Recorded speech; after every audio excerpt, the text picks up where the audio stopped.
I have a thing to say. I know this is fairly common for individuals who like the Japanese culture to play like female characters that would probably fit very closely to what Haruka is, but man, it's pretty foreign to me. I am not used to that. That's something I do not empathize with very well.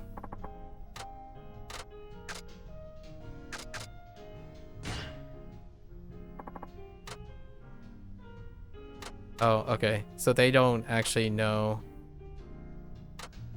Oh, okay, so you end up asking. I was curious. Anywhere. I was curious if you ask a really direct question, would you just not get the lead? But it just asks you to ask a different question. Doesn't really affect you. You just want to feel cute, at least in the video games? I'm more of a, I want to feel cool. Actually, I'm going to be honest. The thing that I tend to want to feel is I want to feel hopeless. I know how that sounds, but this is a slightly good deep cut to go into. Since I spend most of the time feeling good, right? What I mean is feeling content and feeling very comfortable. I tend to play video games with characters that feel challenged, feel upset, feel like they're challenged, like they're pigeonholed into making decisions that are incredibly difficult. Because in real life, in IRL, you don't actually make those. In my opinion, in me personally, I have been so rigorously been involved in understanding the perspectives of making difficult decisions and having commitment and stuff that I'm really comfortable with what real life has challenged for me. But in video games, it can go beyond real life. It can go even harder. So I love Yakuza and Like a Dragon series for that very reason. They go up against impossible odds. Like odds that would break human spirits. It would break me as a person. But since I'm playing a video game, these characters are larger than life, which is something you can't say about real life. You can't be larger than life if you live the life itself. As opposed to the other way around, which is like seeking, feeling, playing something desirable. Like playing a role of a character that's desirable. I tend to want to play a character that is undesirable, that seeks affirmation and confirmation, and how they achieve that. So all the characters in this game features that type of motive. Haruka is incredibly, or more or less, she's still incredibly insecure. She's humble to a fault, and she's traumatized like 8 billion times over, and she still lives on. Pretty much every one of these characters struggle with that. And that's what attracts me to this series. Not to play someone. So here's another deep cut into what is very popular in people who are into what considers them sub-otakus. Slice of life characters that are perfect. People that are incredibly wholesome, almost unrealistically wholesome. Incredibly overpowered main characters. I mean, contrary to what I like, which I'm not a mainstream person, so that's unfortunate. The mainstream stuff is being overpowered, being the main character, having environments surround you and revolve around you, and then being the center of attention. So any type of characteristics that involve that is a reflection and a projection of something that the player desires. And sure enough, Video games are a form of escapism, but what you are desiring is often something you typically do not have. That's what escapism tends to be. You're escaping to have something that your life doesn't provide. And for me, it isn't that. It isn't trying to be the center of attention and like overcoming insecurities and whatnot.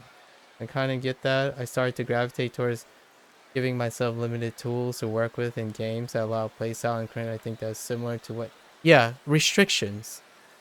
Like I'm looking for things that really challenges yourself.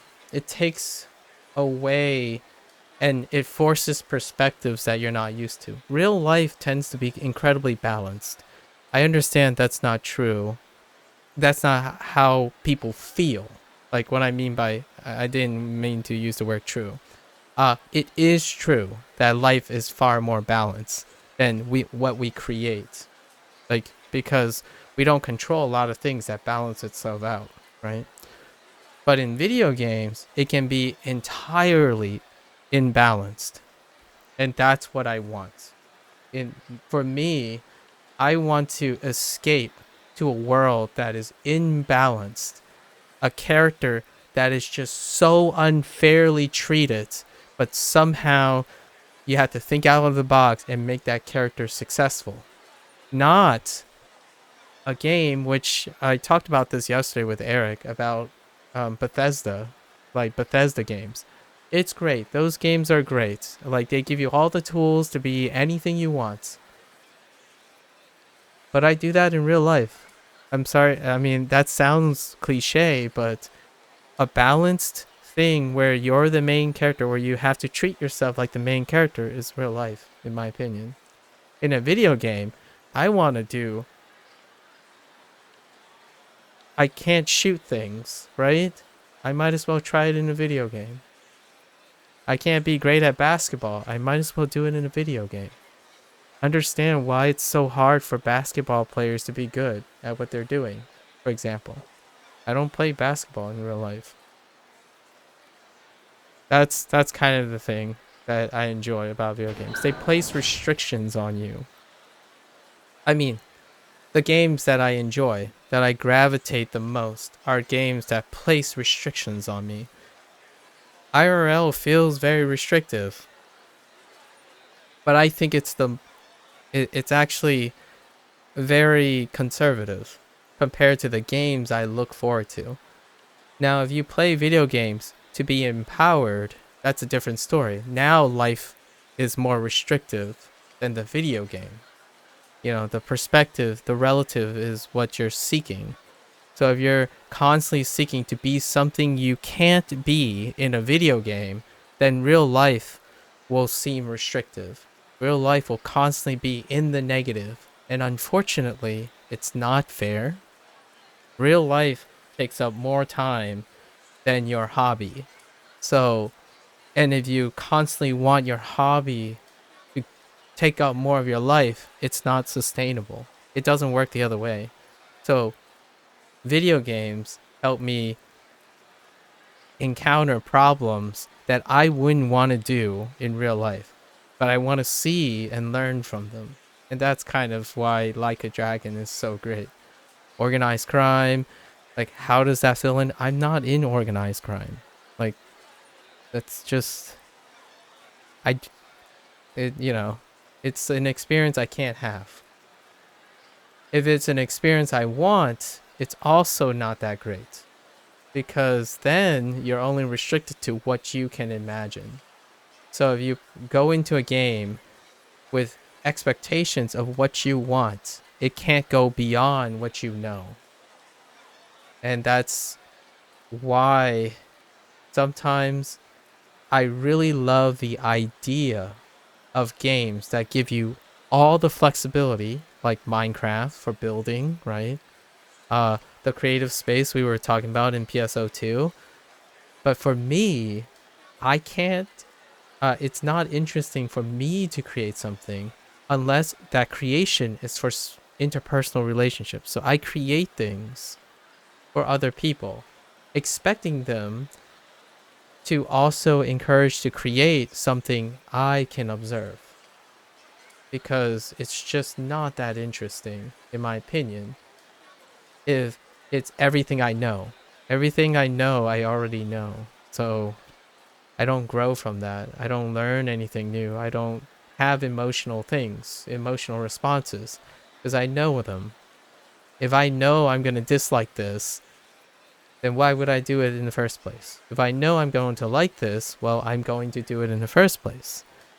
If someone told me, I don't know how you're going to react to this, but here's my best shot, you got me already. Like, I want to know if you make me angry, you make me... That's kind of the thing. Kind of a deep cut. But now I recognize a pattern of really liking it when game is very restrictive to the point of rejecting to interact with certain mechanics. That'll give me a lot of advantage, but would create difficulty of recognizing when they are useful. Puzzle games. You're describing the one of the hearts of why puzzle games feel like you're just completely inept at first, and then suddenly when you recognized how it's useful, the whole thing just blows up wide open. And that's...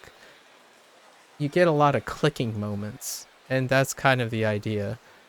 There's more there, you know, you can elevate that or soften it based on the nuance. And for me, this series really hits all the spots, and I enjoy it. Like right now, Haruka's hitting that dopamine response, like the get more numbers, get higher numbers, keep refining, constantly practice, and it's literally in the game. You're constantly playing the same beat map because she is literally doing the same beat map. That's how you get good. And it's scratching that itch. But the other guys, like, their life and death situation, like Saejima, the hunting thing is life and death. So you barely do it. Everything is like one-offs. So it's great, in my opinion. Living other people's lives is what I look forward to in video games. Because I can't live life beyond myself. But how you want to live those lives really speaks volumes about yourself. I want someone to take me for a ride through their life. Others are seeking life, another life that they want. And you can really read that into how you consume virtual reality, like any form of virtual projection.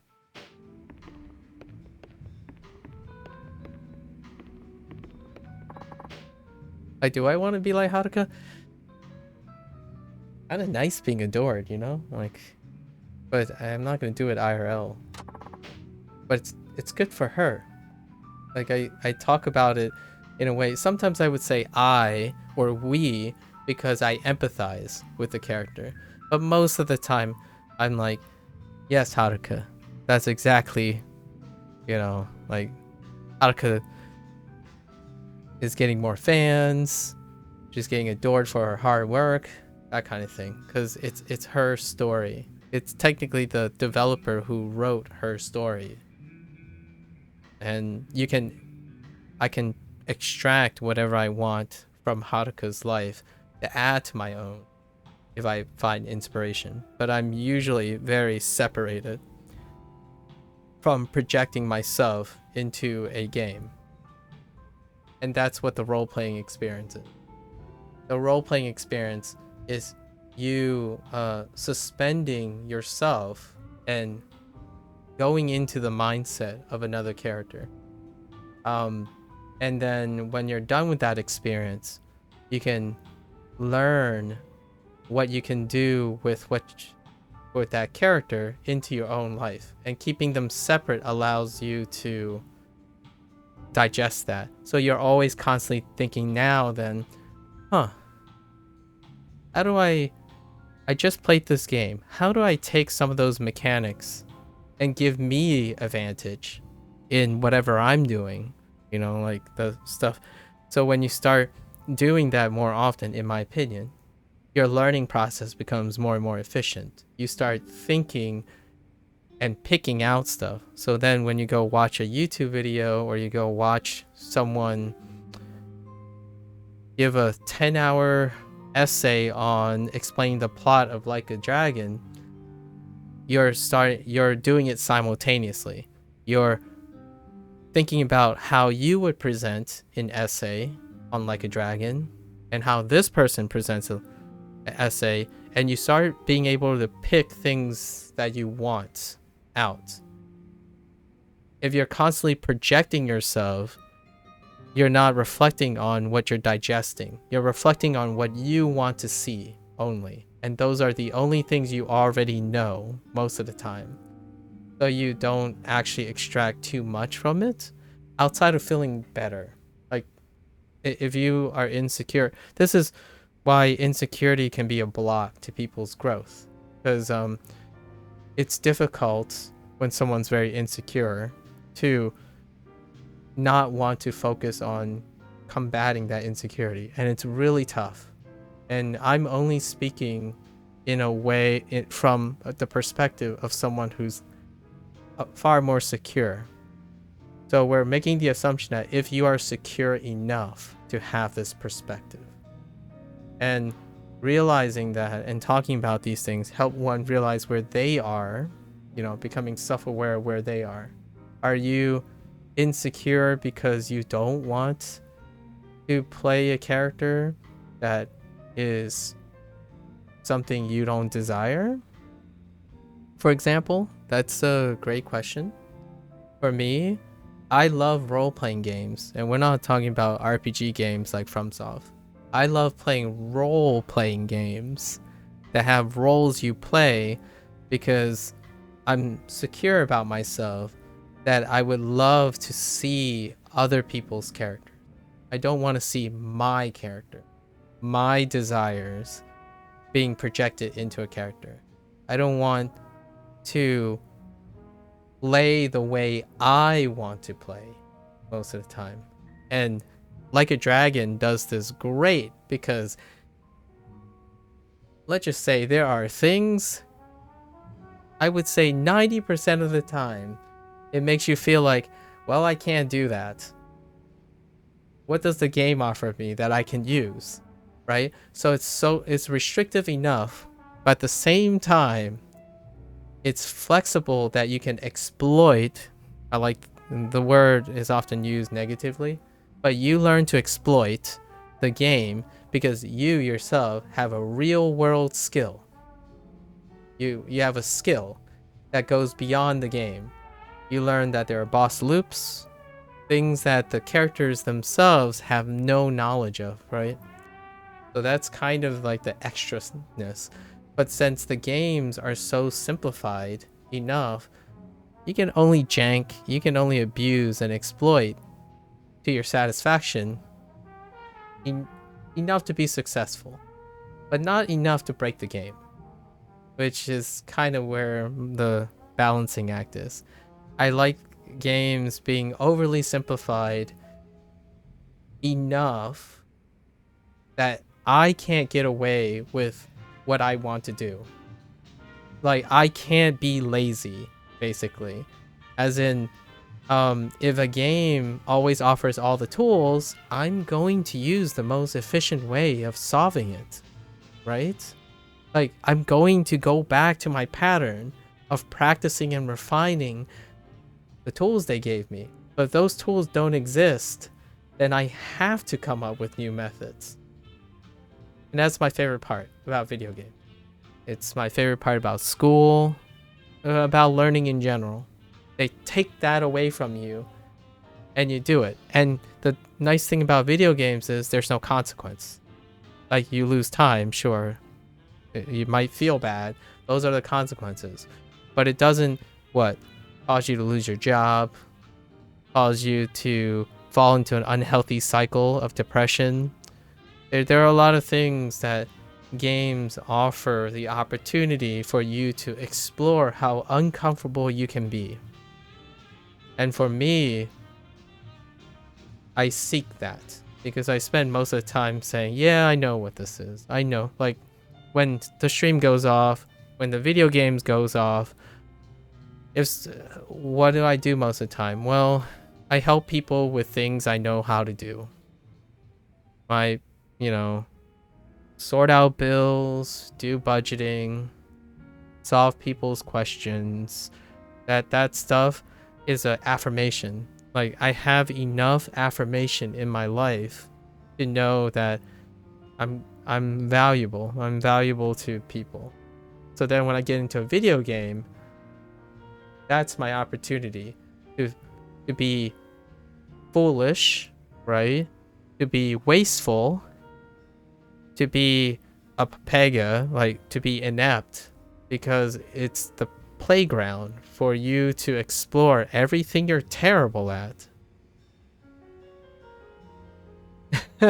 Unhealthy cycle of depression because of academia, yeah. That's definitely a deep cut, that's for sure. So the idea is, like, for example, Haruka's arc deals with all of that. It's explore, what if you become famous? What are the consequences? So, like, this game has written the idea of being a star, which you can't just willy-nilly choose to become a star all of a sudden, right? The lucks align or something like that, you know, and then they give you scenarios that may or may not ever happen in real life. That's what makes role-playing games rich. It's the suspense of staying out of being the main character. You are not the main character, and when I mean you, I mean the player you. The character you're playing is the main character, but it's not you. That's the greatest difference between what is an RPG game and your mechanics game. And for me, I like both. I like limited mechanics because it's limited by the RPG. So, a lot of times, I'm going to get this question probably a lot relevant to Like a Dragon. The more we get closer to mainstream, right, the current titles, we're going to get this question a lot. And that's the question with the ulterior motive, which is, what's your favorite Yakuza game? Or someone's going to come in and say, oh, I think this Yakuza game, which notoriously is going to be the game with the most flexibility, so highest accessibility. And my response is, well, first I would say the short answer is my favorite game is whatever I'm playing at the moment. Cue philosophy, psychology, and how emotions work.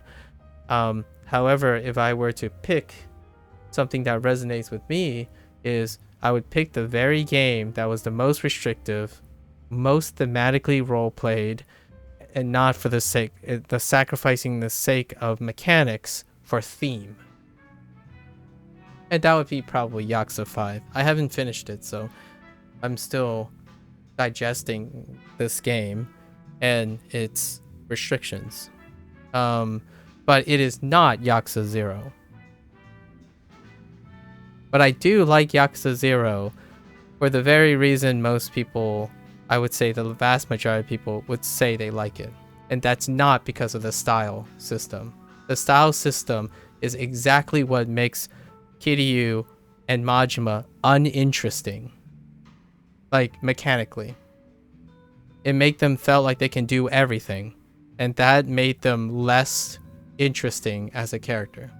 In fact, Yakuza 0 became more interesting for the style stuff because of everything around it. The breaker dance was because the masters made it interesting. All the masters that taught you those styles were far more interesting than the characters having those tools. In fact, it would have been, to me, it would have elevated the character design if they only inherited some of the techniques from the masters to conserve the idea that Kiryu can't do everything and Majima can't do everything. And it was greatly enhanced in retrospect when I played Yakuza 4 and now Yakuza 5. Yakuza 0 gains more weight and more significance because of Yakuza 4 and 5. In fact, convincing someone that, to me, intellectually is worth, and sentimentally it's worth more to play 4 and 5 before 0 from an abstraction standpoint would be well worth the journey. Because the moment Kiryu hops into the rush stance, you're reminded of Akiyama. You're reminded of other characters. You're not reminded of just Kiryu as a blank slate for the inheritance of everything. Majima, the inheritance of everything. Majima's story in Yakuza 0 made him weak, made him soft, made him damageable. That elevated Majima's story of that fanatic enigma and whatnot. So significance is imparted in mechanics. You can have mechanics, and a lot of times most people favor mechanics at the expense of theme, but you can have both. It is possible to have both. And turn-based games are often RPGs for a very great reason, because when people think about mechanics, they're thinking about, I press A to confirm and they auto do it. But they don't think about why this character has this move, animates this way, and only does this much when you select it. To be able to do that, it's difficult to do it at the level of Yakuza 4 and 5, where they have all their, like Yakuza 5, they have it's basically 5 mini games in one, because it features 5 characters with 5 separate systems. But if you make an RPG game on it, you can't make 36 mini games for all 36 characters in the game. So naturally they turn over to turn-based games, where they use the glossary of abilities to characterize the character. That's where Yakuza Like a Dragon comes in. Now they can emphasize on making more and more characters with abilities that reflect them. So now you have, hey, I know people are into waifus, right? So you have this 16-year-old. What can't the 16-year-old not do? Well, it's going to be shown through their abilities. It's going to be shown through their special qualities and personality traits and stuff. That's part of the turn-based system. That's what makes RPGs, in my opinion. It's not about how effective they are. I mean, it is kind of, but what I mean is not from the player's objective perspective. Like, for example, a 13-year-old is going to do 1 damage with a physical punch against a golem. Instead, nowadays, modernized games would say, well, this 13-year-old's got to do damage, right? Because it's a game. So this 13-year-old has to do damage in line with other characters, or else this character is going to be unfavorable. This character isn't going to be as exciting. Like, well, it's exciting if it did 1 damage to golems, to me, because it's thematically a role-playing game. Like, I'm not expecting a 13-year-old to punch a golem for 1,000 damage for the sake of mechanics, like viability and whatnot. I mean, a 13-year-old could do other things, maybe like spill water on a robot or something for like 90,000 damage, something like that. Once in a blue moon. That could be interesting. That kind of thing. Honestly, just off of watching different Yakuza games on your stream, I would be really confused by that question. I can't even separate them in my mind. It just all feels like a one.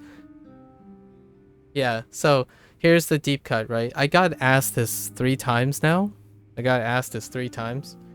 how long have you been playing Yakuza?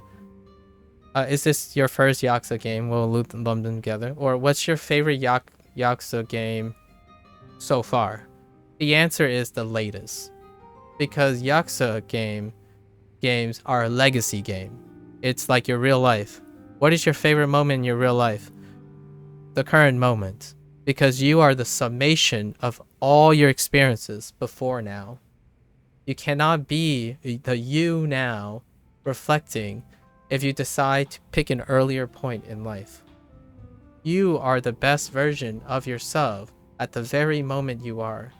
If you pick an earlier point, all the experiences after that point that you picked doesn't exist. You have to gain perspective about legacy.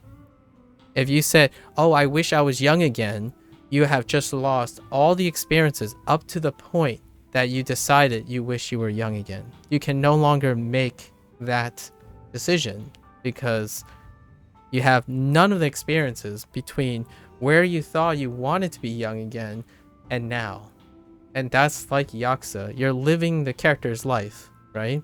And I decided, unlike most, I would say, unlike most people who can't think outside of themselves mechanically and what they're desiring, that my explanation, minority, this is probably a very unpopular opinion, I chose to play Yakuza from 0 in order is because I'm invested in the legacy of the characters, the character building of this game, the world building of this game.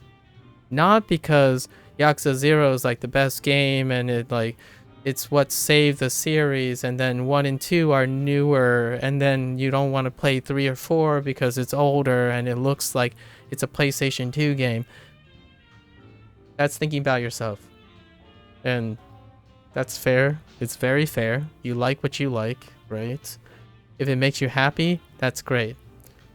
What you can't tell me, and what I challenge other people to understand, is that an older person, at least myself, maybe a lot older people, they view things as a summation of everything, not compartmentalized. It's difficult to say what's your favorite Yakuza game, because if you have a perspective like me, and maybe a lot of older people, is that the Yakuza game cannot stand alone on its own 2 feet. It is the summation of the series. It's not the same as Final Fantasy games. Like, yeah, intellectually Final Fantasy games are numbered in numerical order, but they are compartmentalized deliberately, so mechanically it's good for business, right? Pragmatically it's good for business. And then for development cycles, it's great for creativity. There are a lot of pragmatic things that help you make it less of a living thing. That's what a lot of video games are now. They are living compartmentalizations. So you can say Dark Souls 1 is better than Dark Souls 2, or Dark Souls 2 is, because there are things that the gamer themselves can quantify. I cannot quantify Yakuza by a single game, because every new game is going to be relevant to the game I'm reviewing. So you can no longer adequately tell yourself, okay, let me forget what happened in Yakuza 3. Like, let's just pretend everything, it's gone. It's just like emotional thing, just erase Yakuza 3 from my mind so that I can't use it to evaluate what happened in Yakuza 4 or 5 or anything. You can't take it back. It's kind of like real life. You can't unknow something, I mean, in a non-dangerous way. You know, you can't choose, at least for me. I don't like to forget things, so I'm not going to. And the reason why I don't like forgetting things is exactly going way back to the legacy thing. I don't want to lose my legacy. My legacy is all the experiences I have up to this moment. I want to hold them on tight, both the painful, the good, the bad, the ugly. I want to hold on to them. And Like a Dragon series represents that too. You want to hold on to the baggage. You want to hold on to the inevitability that freaking Haruka here, she's going to give it all up. All you have done, right? This whole thing. All this sweat, tears, I don't know how hard this gets. All the like grinding of her life at the end of this game, she is going to give that all up for Kiryu. And the gamer themselves, if you're a nihilist and like you always think about yourself, the moment you're gonna think is like, so what's the point?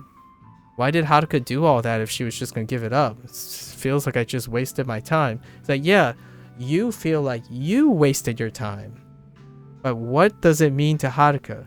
She gave up all of this, all of that baggage feeling you have of wasting your time. She gave up your feelings too about grinding all this stuff, and she decided that's what Kiryu is worth.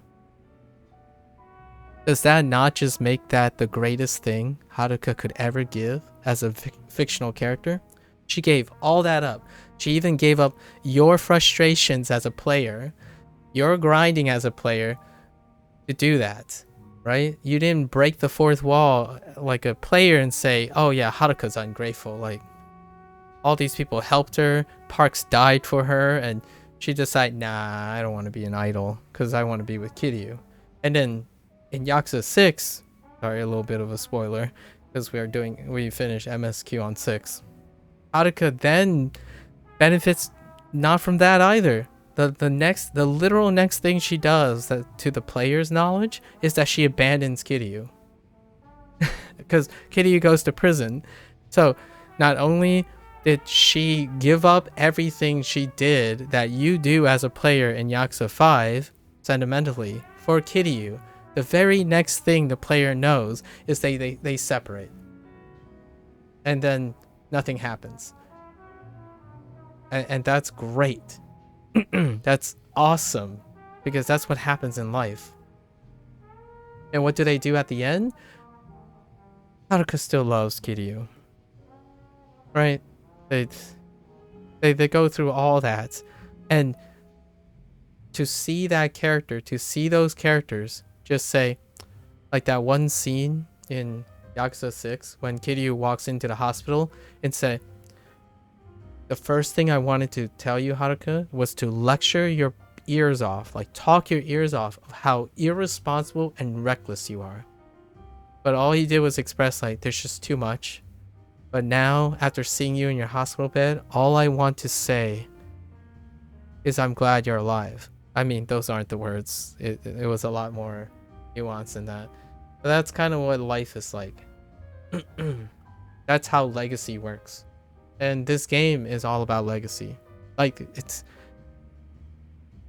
if there's any center theme in, like, organized crime, Asian cultures, especially Japanese cultures, it's about legacy.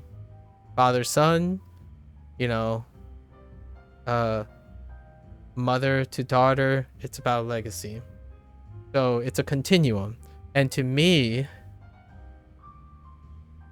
if you consider yourself, this is a really bold statement, but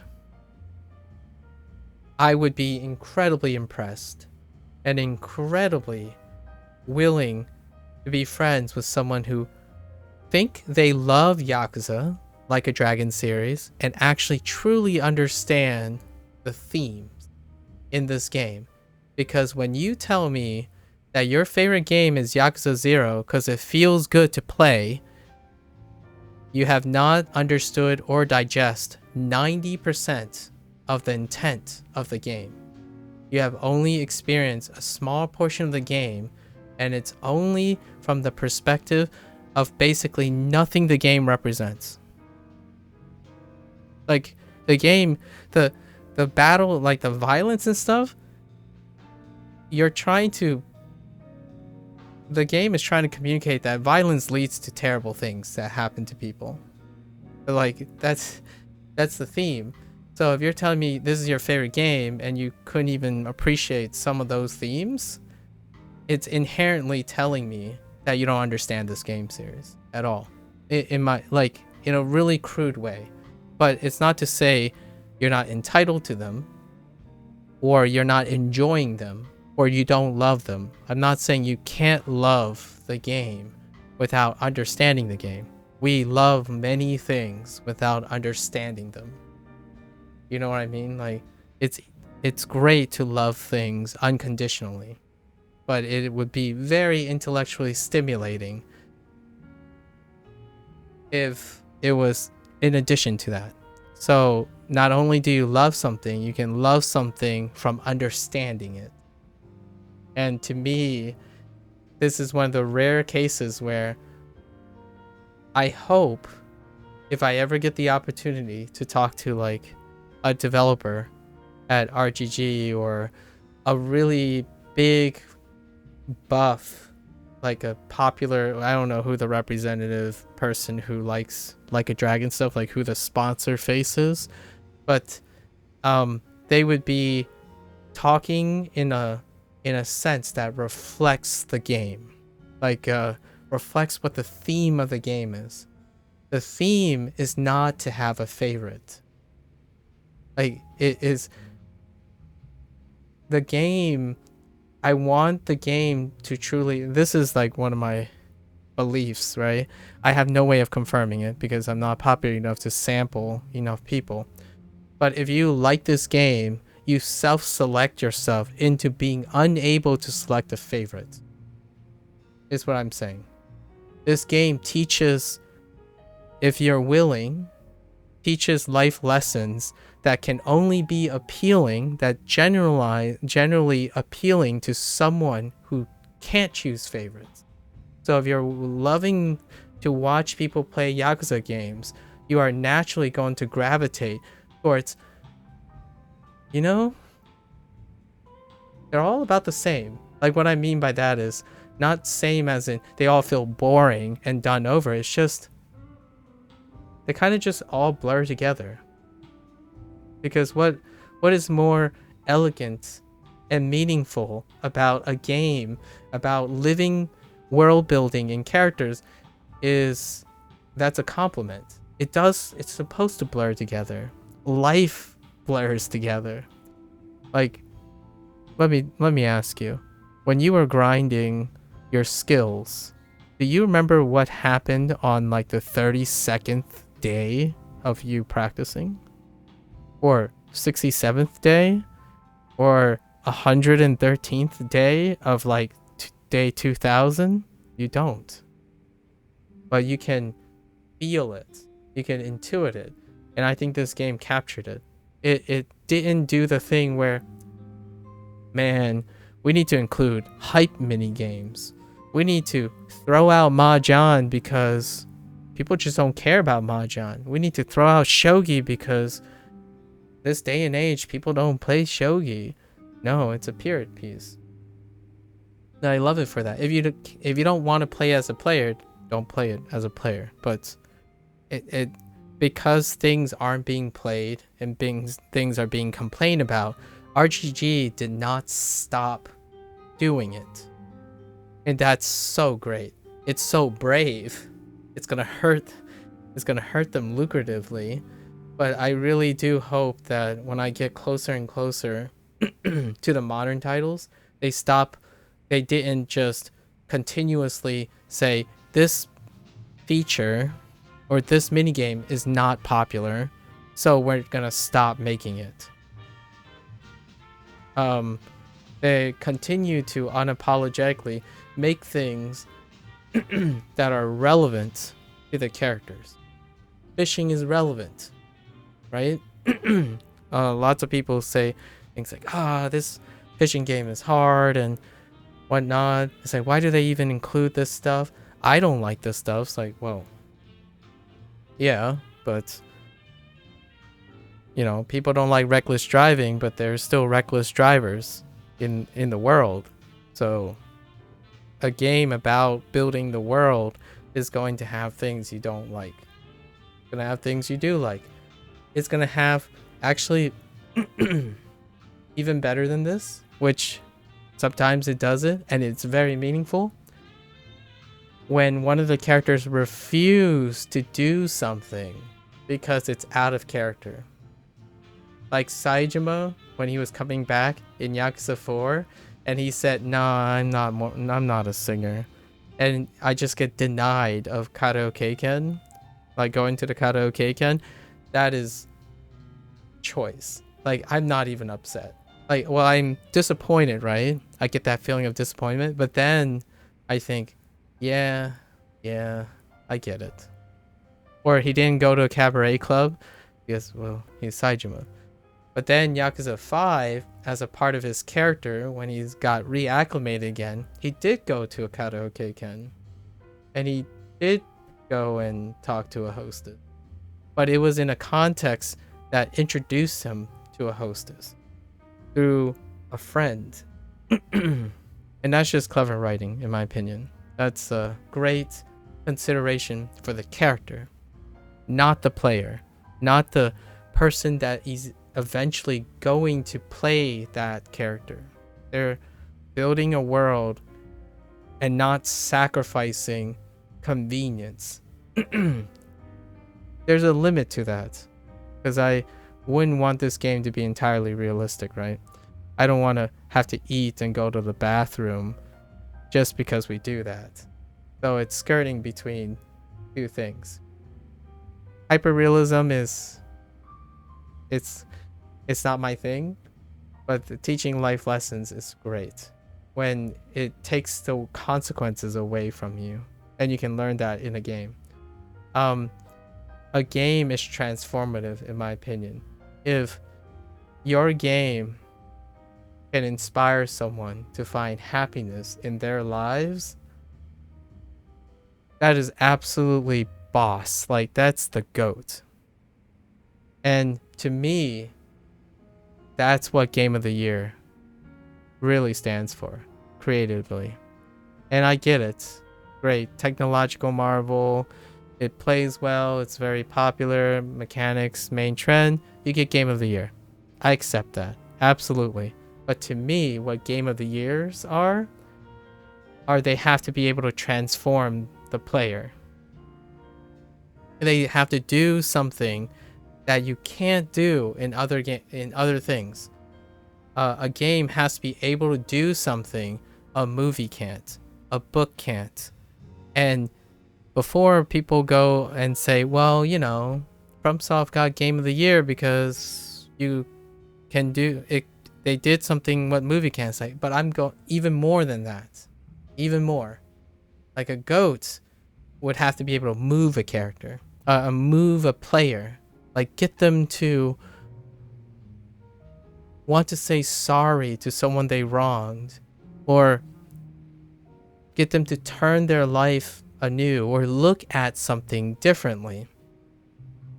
Lots of the Game of the Years did not do that, in my opinion. The last 5 or 6 decades, not 5 or 6 decades, 5 or 6 years, Game of the Years, some of them did, a lot of them didn't. Like, the top ones, like they were a reproduction of what people think they want, how to make the gamer strut their ego is how I feel about it. Like, it's pandering. Most of the games that win Game of the Year is pandering to gamers, as opposed to reinventing their lives or pushing. And that is absolutely unpopular. So that's why they don't, the my Game of the Years don't get Game of the Years, because it's unpopular.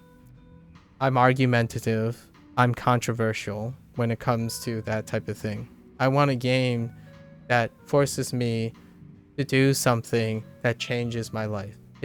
And it's ironic because technically movies, anime, and all the creative arts can do that. They have the capacity to do that. So I'm kind of like contradicting myself, right? The GOAT should be able to do something that you can't do in movies and stuff, but in a way, I guess what I'm trying to say is it wouldn't make sense anyways. And that's kind of what I have to deal with most of the time. Like, I want creative things to be transformative. But games lately, and even movies and books, is more about pandering.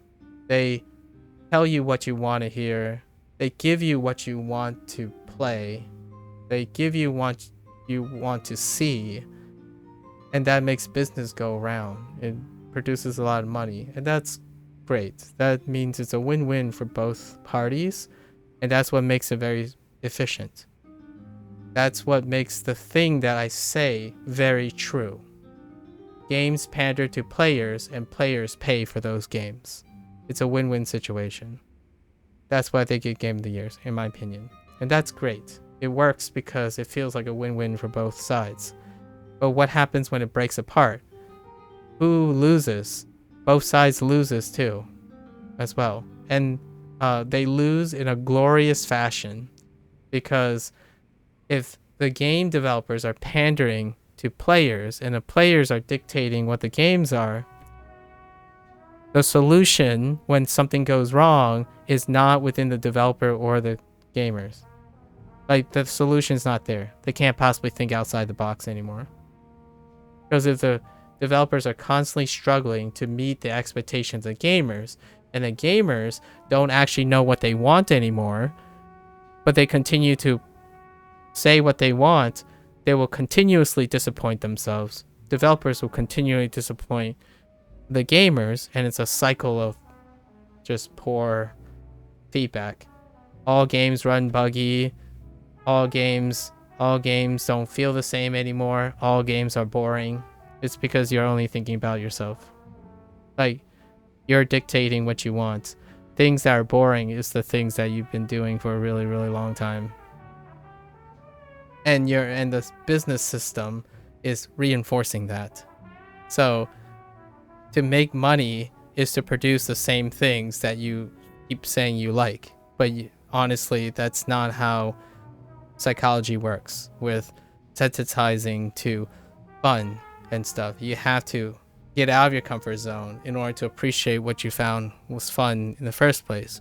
You have to do something unfun to actually appreciate what is fun anymore. If you constantly get more fun, it's gonna pay off less and less until it's boring. And this is the current state, in my opinion. This is the current state of gaming when it comes to the game industry and balancing business and players' preference. If the next day all the major publishers just says, we're gonna make games, all of us are gonna make games that is unpopular, and then decide, hey, with the promise that the following game is gonna be exactly all you wanted, that could work. But who's gonna do that? They're gonna sacrifice their profits. So it's a game of chicken, and I think RGG, in my opinion, is winning the chicken game. I like to think that while Like a Dragon Gaiden is gonna preserve, here's more of the same. Like, here's that good old feeling. And then they're going to make the mainline game, which is most of the attention. Like, that's going to be the bigger attention and the resource. It's going to be everything that people like, I don't think I want this. Like, I don't really want this. But hey, you're still going to play this because it has Like a Dragon on it. But hey, but we still serve you something you like. The good old sandwich that has most of the properties you like. But just so you know, when you buy this sandwich, you can also have the main course, which is everything you may or may not like. But at least when you don't like it, you're going to love our side dish. But if you really like the new dish, that's a win-win. So the new dish is going to make you like the side dish more. But if you don't like the main dish, you're still going to like the side dish more. That's kind of the balance of life. The things you like is your bottom line. And if you're using that as your main line, I'm making a pun here, because Like a Dragon is the main line, and Like a Dragon Gaiden is the sideline, the bottom line, your bottom line. So Like a Dragon Gaiden is going to come out, it's going to set the bottom line, it's the feel good, it's the safe bet, but they're constantly making a mainline to test and constantly perturb the waters. So I think they're brilliant in that. There are a few games that are doing that too, sort of. I don't know if they're gonna continue how far, but Capcom, the Resident Evil series, the mainline is doing the, you might not like this, yeah, but you might like it. And you know, they recruit people who like it and people who not like it, because guess what they're doing on the side? Their bottom line is remaking the classics. So while they're pushing their main line, they have remasters, remakes. How does this feed into everything? I'm gonna give you a hot take because I don't want to digress on this anymore because we gotta go back to playing. The hot take here is there's a reason why remakes are happening at the same time as mainline entries. It's creating this perspective, this psychology that I'm talking about. It's the next evolution of the stagnation that is happening. It's the pragmatic evolution. Maybe someone big brained this without it happening. I didn't big brain this while it's happening. I observed this happening and I made sense of it. But the people that make games, they have to big brain it because they're thinking 7 years in the future. So 7 years, the 7-year-old me wouldn't ever put this together because it hasn't happened yet. But those people, the ones that are capitalizing, possibly RGG, that's capitalizing, it might have been by chance or they big brained it. They just like 7 years, you know what? I see this feedback cycle. Well, let's avoid this feedback cycle by putting in the groundworks for 10 years down the line where we're going to have 2 series. One is like the good old classic series, and then one is the new stuff that we experiment, but they have the same name, but then they reinforce each other psychologically. Not really. But now that's the new frontier. So you're going to see classic remakes, just classic remakes, up the fidelity, up the stuff, you know, the stuff that leaves an impression. But the classic mechanics are maintained in a separate line, the remake series of every single franchise you've seen so far that are marketable, and then a mainline series that is just experimental waters. And Sega is doing this already. Like the month of non E3 this month, I don't think there is a major IP that didn't announce a sequel.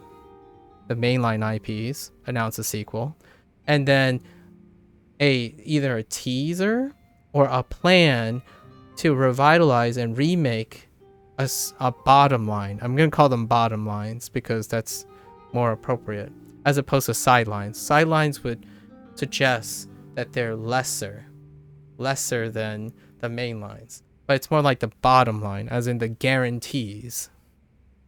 So like Persona 3 is being remade, right? Meanwhile, they announced Persona 5 Tactica. It's a tactical RPG game that takes place, and it's a canonical game. So Atlas is going to expand, yes, Persona 5 into a new realm, completely experimental, but they're going to attach it with the story. Because I don't know if anyone's familiar with it, but it's really relevant because Sega is also the IP owner now of Atlas. And Persona is one of those titles, the P Studio titles. So what they're doing is Persona 5, I absolutely love the idea of Persona. I didn't get a chance to play yet. But Persona Striker, the Musuo game, like the Dynasty Warriors variant, is a continuation of the story. But it's completely different. It's a Musuo game. And then now, if I were to take a gamble, Persona 5 is going to continue the story of Persona 5. Like Persona 5 Tactica. And it's just going to be an entirely different game. It's going to be a Disgaea game, more or less, with like their flair. And all three of those games are completely different games, but what ties them together is legacy. You have to play the games because you feel compelled to play the games because it ties together in the stories. So you can't separate them. If a player comes along and say like, I like Strikers because I like action games, or I like Persona 5 Royale because it's a life sim, you don't understand. You have not comprehended the significance of the characters. You care more about the mechanics. That's fair. Like, whatever makes you happy. But you cannot say you care about the story of Persona 5. Because if you would, it would supersede your mechanical needs, and you would love those three games, and they would be inconsequentially difficult to compare because they're apples and oranges at that point. Right? Because the thing that differentiates them is entirely different. So you blur them together again. And meanwhile that's happening, they're remaking Persona 3. And what I'm going to guess is all the trimmings and quality of life of Persona 5, but just a Persona 3 story. That's it. It's form, like the mechanics are going to be in line with Persona 3, but it's just going to be that good old bottom line. Here's the thing. And we already know that Capcom's doing it. DMC, I'm going to take a wild jab that while DMC 6 comes out, and it's going to be remarkably different because they ended the DMC chapter, they're going to have a side project that keeps the good old DMC. Here's another great example. Square Enix. What did they announce? They announced, the Final Fantasy VII Rebirth, right? Their new line, their stuff, their bridge, their mainline thing. All at the same time, Nevercore. Is it Evercore? It's Evercore. Evercore is coming out. It's the standard JRPG thing to your phone. Like, you want to relive the old school with your own, polygons and your dialogue and your turn-based? There it is. So they're announcing rehashing stuff to preserve the bottom line while constantly experimenting with the main line. And technically, Final Fantasy VII is closer to the bottom line. Final Fantasy VII is the bottom line, and Evercore is even bottom liner than that. It's even more restrictive to the old ways. And the main line is the most experimental, which is Final Fantasy 16. So they're taking all the risk, dumping their things, moving forward. But they always have the bottom line filtering back to Final Fantasy 7 and things related to Final Fantasy 7. And Evercore is related to Final Fantasy 7. So that's their two things. I can keep going on. Like it's all nonstop. It's the next evolution of the gaming industry. Ubisoft, their first Assassin's Creed title in a long time, back to form. Meanwhile, they've already announced 2 Assassin's Creed moving forward. So their mainline Assassin's Creed is going to continue to embrace the Ubisoft effect and try to achieve their vision of the Ubisoft effect. Meanwhile, their first title now, after the most recent mainline, is their bottom line, back to form. It might as well be considered called a remake. It's called Back to the Roots. Like, it's a spiritual remake. So Ubisoft is doing that. They're on board, doing the 2. What other publishers can we say? Publisher / developer. Recently. It goes on. I have a whole list of this, but I can't pull them up. But generally speaking, that's what's happening. But RGG is already on here. Like they're already doing this. They came from nothing, in my opinion. Like they fought in that growing pains period. So let's just get back into it. That's a good digression. I wasn't gonna digress here today, but that's what let me know. I would love to hear a counter interpretation, as in an alternative interpretation of the trends that are happening. There are other ways to explain it. I thought of a few other ways to explain why there are parallel remakes while mainline increases, but that is one of the ones that I like to line up with psychology, like psychology and business practices. You're going to expect this. It's going to happen. And to me, it's a brilliant way of either accidentally or someone big-brained it to create a way to make players feel uncomfortable with something they love and love something that they have comfortable with. So in the future, if you're a Resident Evil fan, you're going to play a Resident Evil that's meh, maybe, or you love it even more, and then you're going to get, oh, this is the good stuff that I fell in love with all the time, and back and forth. And to me, these players, it's not out of, I'm honestly, it's more out of sheer ignorance, but it's blissful ignorance that they wouldn't be able to be aware or can explain why this works for them. And to me, I'm just saying all this because if you're curious about being aware of it, it works. It works really well. It's actually an incredibly healthy new wave. So when someone says, oh no, we're getting another sequel, and then, oh no, we're getting another remake, I'm saying, oh yes, this is exactly how humans work. Like, in the long run, no matter how you disbelieve it or not, it's going to make you love the things you love even more than it has before. Like, constantly reinventing something you love while being reminded of what you used to love or still love is the recipe for not falling into boredom. Because you're not getting all of one thing all the time, ever.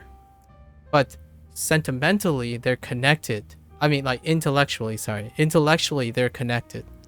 And what's great about intellectual connectedness is it doesn't play on emotions. So then, in the future, you can choose to do something knowing you might not like it. Knowing you have no expectations, and that's scary. It will normalize taking risks with video games. Before you take risks in real life, it will allow someone to normalize intuitively, not intellectually. You don't have to be self-aware of this. Because if you're constantly used to being disappointed while being like, if you're constantly getting mixed feelings about a developer that you love unconditionally, it will give you a normalization of life that allows you to problem solve without even knowing it's helping you problem solve. Because it will get you to be able to take chances while at the same time know what you like. So it preserves both. Right now, though, before these last 2 or 3 years of gaming, it has been focusing on pandering. It's just what you like, we got to keep it. What you like, it's got to be the same. But it's come to a boiling point now. It's tilting point. They have to adapt because now it's bipolar where there's nothing new in this game. It's terrible. Diablo 4. There's nothing new. Those people are pushing back, right? But Diablo, because of that pushback, is doing the two things. Q Diablo Immortal versus Diablo 4. So it's slowly, or happenstance, or I don't know, pragmatic reinforcement, or someone big braining. Usually it's happenstance, basically.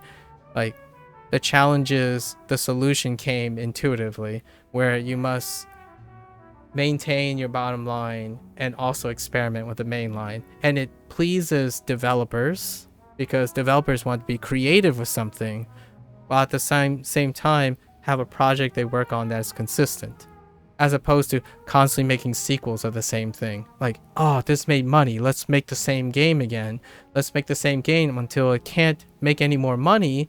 Then we just make a new IP. Now they're doing the compromise of that, where, okay, you tell me you worked on this game and you want to try something new. How about we move you to the mainline group for this next project so you can experiment? If you still love to work for us, we'll move you to the main team and experiment with what your crazy idea or the different idea. And then the next game, if you don't want to work on coming up with new ideas, we'll move you to the Bottomline team where it will stick to form. There's one company that did this kind of well, and this will be the last last example. There's one company that did this kind of well, but in my opinion, they squandered it. It's Activision. When they did the when they did the Call of Duty thing, where they decided, oh yeah, all right, we got the Modern Warfare. It's so good. It's nice. Okay, so we'll stick with form in the Modern Warfare, and then we're gonna get a second team to work on an offshoot that's trying to capture the old school stuff, World War and stuff. But they only restricted to context. They stuck really close in the box in both ways, right? But then both developers decided they want to try something new at the same time, and they both tanked. And what I mean by tanked, I mean not business wise, I mean creative wise, like critiquing wise. People were more the both sides of the party, like, hey, I want my Modern Warfare to be consistent, and then you can do whatever you want, Treyarch, with craziness things. But instead, at some point, they both tried to do different things at the same time, and they almost had that modeled intact, where they can continuously make a consistent bottom line. And I actually think the Modern Warfare line, like the Infinity Ward one, is the bottom line, and the Treyarch Splinter is the more of the main line, where they can experiment and make bigger hits and maybe bigger failures, in my opinion. And there's another company that I really like, just to highlight the last company, I guess, for today. CDPR is doing that. They're joining the game. Witcher 1 is going to be remade, right? It's going to be remade to upstand the standards of Witcher 2 and 3, which is their legacy now. And Witcher 4 is a project. It's going to be something that's mainline, experimental, something that is trying to at least push for it, but meanwhile having the remake power of Witcher 1. So CDPR is joining that. Cyberpunk 2077 doesn't have a legacy strong enough yet, but there is a sequel. But in order to preserve the legacy of its first one, and it's not a big enough legacy, the DLC, right? RGG kind of sort of have this intact even before this. The Judgment series represents what worked as the bottom line for Yakuza 0. So Yakuza 0 splintered into the system that is Judgment and Lost Judgment, while maintaining. But the thing about that is that's a spin-off. It doesn't have the legacy issue of carrying the same name, while Call of Duty does, Assassin's Creed does, Final Fantasy does. So all the names that I've mentioned, they all carry the legacy name. So you have to juggle expectations.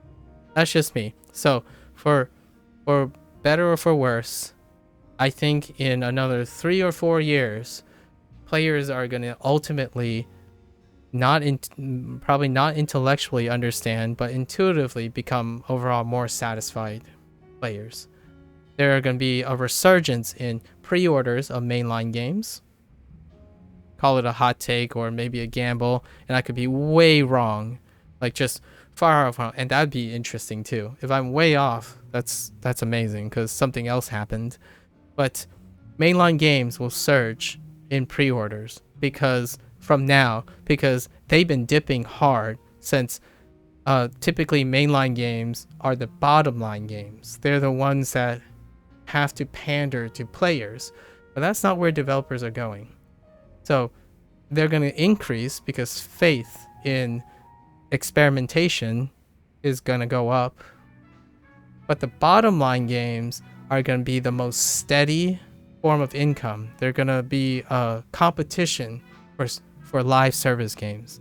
Live service games are going to give way to a combination of bottom line games being live service. So what I mean by that is it's either going to take on forms of DLC meets live service, or the bottom line stuff is the standards are going to go up to the point where they become not live service of today, as in not the stigma that people are talking about, like, oh yeah, it's just a small update, it's just for milking money. It's going to fill that void of, oh, this is the money maker. I'm going to buy this because this is the dessert that I liked all the time. This is going to be the pasta that I eat all the time. And that's the revenue source, the bottom line source.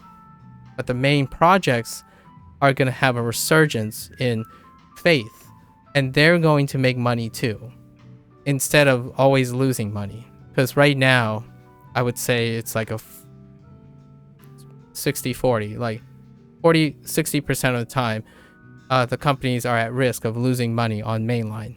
And the first one that's going to happen, this first casualty, this year, there are a couple of them.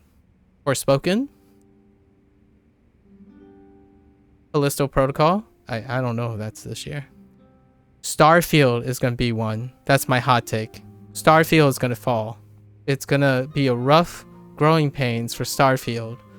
But I think with Bethesda's backing and like Microsoft's support, it will eventually become, but it's going to have a rough launch. Starfield is going to have a really rough launch.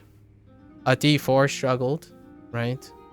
So games that have incredible legacy that even go beyond their titles are going to struggle for quite some time until they can develop we're releasing something you know and love, and then we're releasing our experimental line that complements that.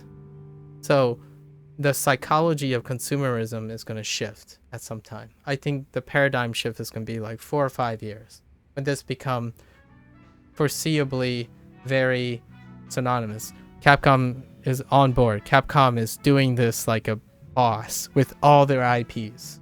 Street Fighter 6 is a great big departure. It's experimental. It's all that stuff. But meanwhile, up to that point, what were they doing? They were remaking and re-releasing all their Street Fighter games. They've done that for Street Fighter. Monster Hunter. We've done an experiment. Monster Hunter World was everything. Now we're going to take Monster Hunter World and then combine it with our old school stuff. So Monster Hunter is taking off. I wouldn't be surprised if like Monster Hunter Stories, the RPG game, came back. That's experimental, while the bottom line is the Monster Hunter Rise now. So Monster Hunter, Resident Evil, DMC is going to follow suit. I'm not going to be surprised if they do that. I feel like I'm missing one. Dragon's Dogma. Now, Dragon's Dogma only doesn't have a legacy yet, but it's still in the sequel phase. I'm going to say the games are going to be splintered after 3 installments, 3 or 4 installments. So when Dragon's Dogma 4 comes out, Dragon Dogma's 1 is going to be remade. It's give or take 10 years. I call it a 10-year cycle, but I just round up because 10 years is, or I round down because 10 is a good number. So when Dragon Dogma 4 comes out, there's going to be a remake for Dragon Dogma 1. And Dragon Dogma 4 isn't going to be anything close to, it's going to be a leap forward. While Dragon Dogma 1 is going to be the bottom line. So that's going to keep going. I think that's the wheel. I'm gonna say 4 or 5 games. Generally 4 or 5 games, but as the game development cycle gets longer, I think it's gonna drop down to like 3 games, or maybe 2 games, because the psychology works that way. You kind of love something, especially for gaming. You kind of love something for maybe 3 iterations, 3 or 4 iterations, or 12 years, ish, whichever comes first. So if you do something for 12 years, it's kind of pushing it. For someone like me in my job description, like my previous job description, it's 12 years. And I think that's on the upper end. Most people, I would say 5 or 6 years. Like if you want a really healthy work-life environment or relationship with your work, typically psychologically it's beneficial to switch jobs or move jobs of related jobs every 5 or 6 years. That's kind of how that works. So psychologically that fits into the game profile. And sure enough, how many FromSoft games have we had before they changed their approach? Like incredibly, 4 games. It sounds like conspiracy theory, I know, but I would love to hear another compelling psychological interpretation of what's happening. But Armored Core is coming out, right? That's their only legacy at the moment. And how long did it take Bloodborne to come out? So just, you know, just think about like all the like 3s and 4s and how much time period between each, and when the remakes came out, and then when things rotate around again. I'll let people stoop on that. I would love to hear other people's favorite franchises or favorite like iterative designs over the years, and see if it either fits or doesn't fit my interpretation, and then if it doesn't fit, what their interpretation of the psychology behind the relationship between the service that's being offered by the developers and the gamer's consumerism perspective. It's such a fascinating interaction between the psychology behind the business practice. We are in a transitional period, in my opinion. It's the next stage. It's the evolution of live service games is going to mingle with remakes and the idea of remakes. And then the mainline games are going to embrace the creativity of the psychological feedback of like change, and they're going to represent what it used to represent, is that video games and mainline games are the flagship games, and the flagship games introduce new things. Flagship phones introduce new things, and guess what? They sell you the old phone that was already successful. It follows the same pattern. So even technology follows the same pattern. You got what works, line, a little back, and what is new. So flagships tend to be psychologically the thing that pushes the barrier. And I'm looking forward to how Like a Dragon 8, now that we're going back to this game again, a game series, I'm looking forward to what Like a Dragon 8 pushes in terms of their storytelling. Because they're going to touch upon Hawaii, which is like a the closest to the east meets west possible.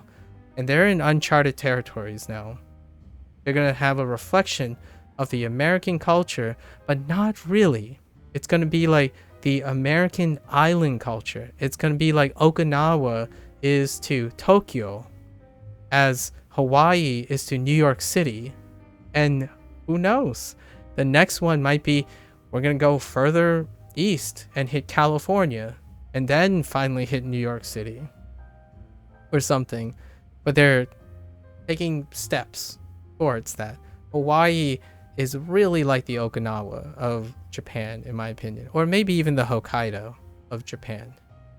I'm so looking forward, and then I'm already in for like the Like a Dragon Gaiden, yeah, because, and Just a little trivia for myself. I just only recently learned that Gaiden means side story, which to me, side story is the bottom line. The the thing that makes Like a Dragon work is that there's always a side story that you can rely on to be excellent. And Gaiden is that fan service. It's the Kiryu reinforcement. And moving ahead, and here's the super big brain part, in my opinion, for Like a Dragon. Kiryu doesn't look the same.